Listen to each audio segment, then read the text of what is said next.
Okay, we're ready to transition into Coach Jans at Mississippi State. If you would, please raise your hand and we'll get a mic to you. In the very back, Bob.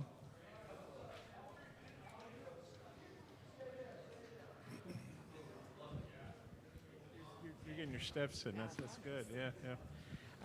Hey, Chris. Bob Holt from the Arkansas Democrat Gazette. Saw you out in Buffalo last year. You're one of six new coaches in the SEC, or at least five newcomers, and Mike White moved around. What's your take on that? The SEC been someplace you'd aspired to coach in, or just what do you think about that high turnover? Obviously, there's not necessarily a lot of patience in this league these days. Just what do you think about all that? The fact that I'm one of the new coaches, I think it's just purely a coincidence and timing. Who could have predicted something like that would happen when you go into a league that you're going to be one of, like you said, 5 or 6, depending on how you count it, new coaches in the SEC. But I didn't necessarily have an ambition to just be in the SEC, but I definitely had a goal of coaching at the Power 5 level and to be able to have the opportunity to recruit and coach against the best student athletes and some of the best coaches in college basketball.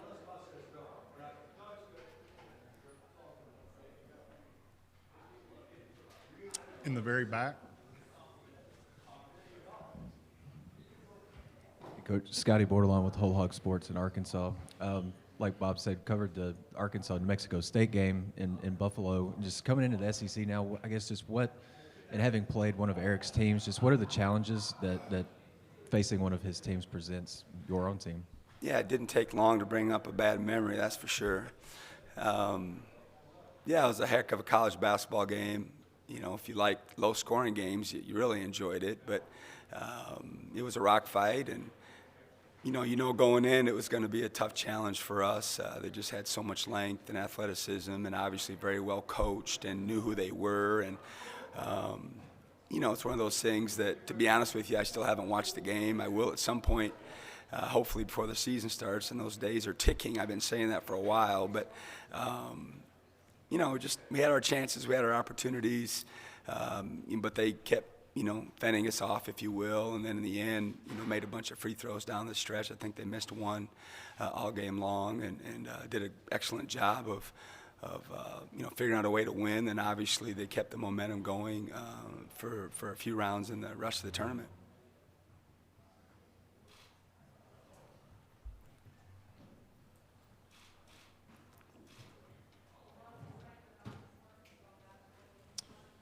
Here in the back, and then we'll go right here. Last year, Tolu Smith, he had trouble. He had some injury issues, but whenever he was healthy, he was a pretty good player. What do you think is his ceiling, and just what have you seen from him since you got the job there, and what he can do in this league if he can stay healthy? Yeah, it's been fun to coach him. Watch, like any new coach, when you get a job like that, you get your laptop fired up and try to get an idea of what you're inheriting, and certainly evaluating at the same time for if they fit what you're trying to do, and then what do you need to add to the mix to get that roster ready for the season. And like you said, he's been injury prone prior, knock on wood. He's been healthy for the most part since I've arrived. He was a little still banged up, going through some rehab back in June when we started workouts, but since then, he hasn't missed a day and does a really good job of following up with his rehab and being diligent about it. But, on the floor, his ceiling, at least for this year to me, is to be a first-team all-league player. Obviously, I haven't coached in the league. I've coached against some of these guys and some of these programs in the past, but he's got that kind of ability to be a surprise, to be a first-team all-SEC performer. And to be honest with you, if we're going to have the type of year that we want to have, he's going to have to play at that level, and he's capable of it in the way we like to play, with a little bit of an inside-out mindset. I think he's been smiling ear to ear, since we've talked about that, and certainly since we've implemented how we're trying to play with this particular team. So love coaching him, great young man. He's been really good in terms of handling some leadership ability along with his play on the court. To your left. Theo DeRosa, Commercial Dispatch in Mississippi. Coach, you already mentioned getting a tournament team right off the bat in A&M Corpus Christi. What do you think of the non-conference schedule that you guys have put together for this year? You know, I think most of you would tell you, right now it's daunting. Everybody stares at who they're about to play, and as you get closer and closer, it's like, we got a lot of tough games. Starting off the season with the team, well coached with Steve Lutz, and a team that is coming off an in-state tournament appearance, and they got the majority, if not all, their starters back, and a bunch of guys that impacted winning for them. So it's probably not the smartest opener you're going to have, but that's just the way the cookies broke, I guess. So, and then we got a bunch of other games that are going to be really hard. We got to play Akron in a neutral floor. We got to play Drake, who's picked to win the Valley, on a neutral court. And then certainly we go to Fort Myers and have Marquette with Georgia Tech and Utah in there as well. And we drew TCU in the Big 12 Challenge. So we've got, a tough enough slate in our first year. But at the end of the day, it could be a really good thing. You've got to give yourself opportunities to have a chance to build some resume wins going to the SEC. And obviously in the SEC, it's each and every night with opportunities. But I feel good about the quality of our schedule and the opportunities that we're going to have. Right here. Coach, Mark Murphy from 24/7 Sports. When I covered your team out in the NCAA tournament, I was impressed with how you used your bench and played up tempo. Is that going to be a style you're going to try to continue to do? We're definitely going to use our bench. I'm a big believer in playing a lot of guys for a number of different reasons, and from where I sit right now, depth in the end could be a positive for us. And there's a lot of different ways to look at it. Maybe on one hand we don't have enough guys that have separated themselves from the pack, but I'm comfortable in that space. I think it's great for team chemistry, for camaraderie. It's nice when you have a foul issue or an ankle that you're prepared to play other guys that aren't just sitting over on the bench most games. So in my opinion, there's just a lot of positives to it, and we tend to play a lot of guys. I've had seasons where we play 12, 13 guys on a regular basis. I don't see us playing quite that many this year, but 10 or 11 is not out of the equation. In terms of tempo, ideally, I think every coach in America is going to talk about playing fast. You see those Twitter videos that Jordan Sperber puts out about the press conferences, and him mimicking the coaches by talking about the up tempo and the fast play, and it's a goal of ours too. But it's the one thing, in my opinion, that's one of the hardest things that get teams to do is to play at that pace. And certainly you can control some of it by, pressing and employing different techniques throughout the game. But traditionally we've got up and down the court. We've shot a ton of threes. We didn't make a ton of threes, but we always were one of the leaders in the country at temp rate. And we'll see how it unfolds. Eventually that's the way we like to play. But if we have to adjust to, tailor-make it to our own players this year, we'll do that. Second row. Kyle Tucker of The Athletic. Just wanted to know your opinion on a couple of big ideas that are out there, floated out there for college basketball. One, summer basketball, and two, expanding the tournament field. Yeah, summer basketball I think is a wonderful idea.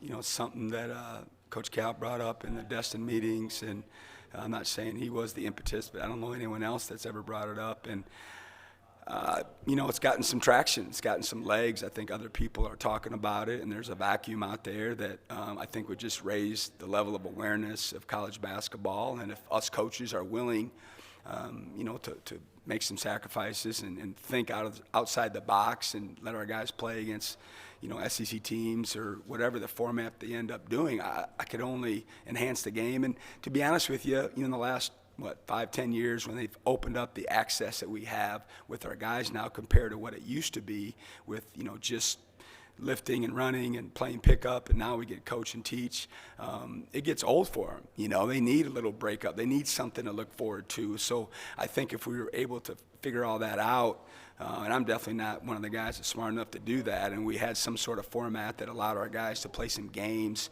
in the middle or late summer, I think it would really help, the whole experience, and I think the fans would like it too. In terms, what was the other question? I'm sorry. Yeah, I haven't thought a lot about it. I got to be careful with that, with where I've come from and how important, when you're at that level in those mid-major leagues, to, going into those March tournaments, it's, you can have a great year and have one slip up, one bad 40-minute game and be left out. So I can understand the argument for, but at the same time, I mean, it's the best 3 weeks of the year, each and every year, and the storylines, and there's plenty of David and Goliath stories and all those type of things each and every year. So if you had to put a gun to my head, I would say I would probably keep the format, but I understand why there's some traction to expand it as well. Right here. Hey, Coach. Jack Byers from Rivals.com, Bulldog Blitz. This year's team, it's a lot of new faces, but it's also a lot of guys who have a lot of experience in college basketball. I guess, how have you seen that group kind of mesh together, and who's kind of emerged as a leader on your team? Yeah, we're in the middle of it right now. We ended up, when the dust settled, had 5 guys that had played for the previous staff, and then we've added 8 to the mix, and actually had 3 walk-ons that I inherited that we kept all of those. So that's kind of the makeup of our team. And in this day and age with the portal, and certainly when you get a new job or they make a change in leadership, I mean, that's just how it is. Each and every year, each and every program is going to have to piecemeal it together, at least in that first year. But I do like the fact that the majority of our guys are older and, like you mentioned, experienced. Most of them haven't played in the SEC, obviously, but they've played college basketball at different levels. And one of my favorite things to say to anyone is that, you can't teach experience, and we're going to have some of that up and down the roster, and I think that will be beneficial when the games come around the corner.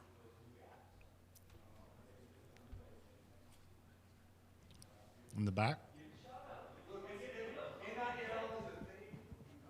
I know you're probably, more studying your own roster, trying to get to know everybody, but, you play Arkansas last year. They lose every starter from an Elite 8 team, and they got 11 newcomers, and they're ranked number 10 AP preseason poll. Of course, obviously the season's got to play out, but what do you think that says about Eric and just his ability to quickly reload a roster, whether 6 freshmen, transfers, all that stuff?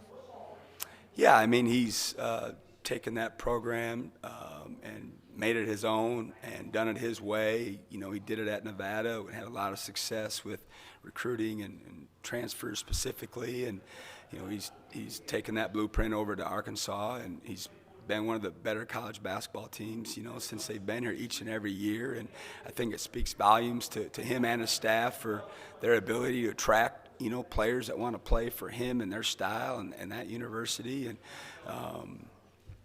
so he's obviously got that program in great shape.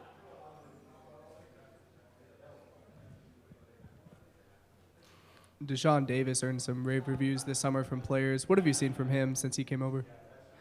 Yeah, he's got a chance to be an impactful player for us, and he needs to be an impactful player for us.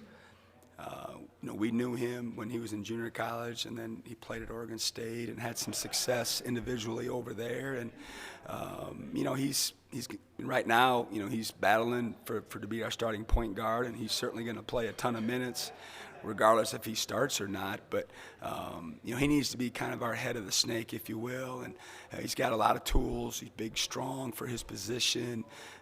He's got a competitive edge to him. He can defend the ball. He can get the ball in transition and push it, and not only make others better. He averaged 5.5 assists and led the Pac-12 in assists last year, but he can score for himself as well. And the knock on him was, he shot a low percentage from 3 last year, 18% over the course of the season, and certainly that's not up to snuff for a guard at any level. But structurally it looks good, and he shot much better than that in junior college, and we roll the dice with him a little bit that way, and he's been shooting it fine for us in practice. So he's a big key, and he's pivotal for us in our success this year.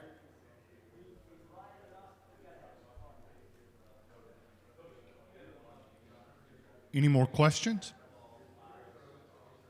Okay, Coach, thank you and good luck. Thank you. Hail State.